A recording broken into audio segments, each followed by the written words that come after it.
What's up, guys? Why I still have it. I figured I'd do a quick demo of this here Kelvinator. It's 7900 BTUs, model number S208P1QA. Not sure of the date. Hang on a second. See if I can get you some kind of information off of it. Can't really read that tag though.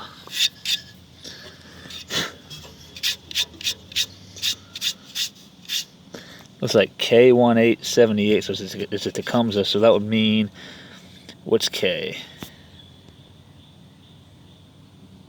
Actually, it's the 13th letter, so I'm not sure what month that would represent, but whatever it is, the 18th of that month and 1978.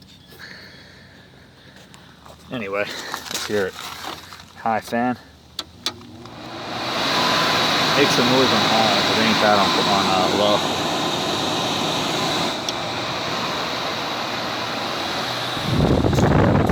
Let's hear it.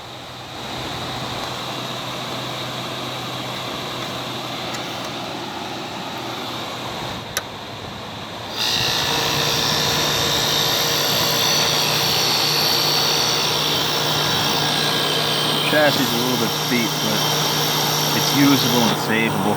I prevented it from getting any worse, at least.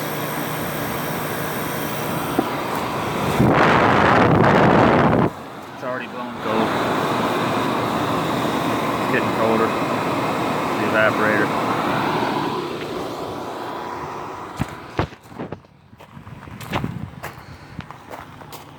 It's a case to it. I'll show it when it's put back on too.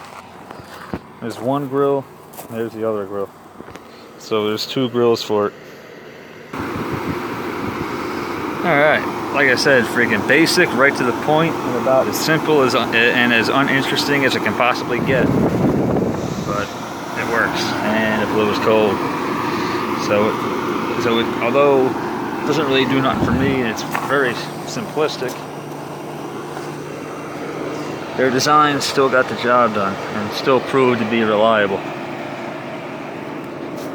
Unlike these fucking things, which might be, as much as I like them, they might be the biggest disappointment for me as far as build quality goes. Because the same reason that these things are good, the design is good, is also the same reason that it sucks, if that makes any sense. I'll get more into detail about that later. The cases and the metal parts in them, although the base pan is plastic and can't rot, the metal parts in there will. Unfortunately, I wish I would have thought that out a little bit better.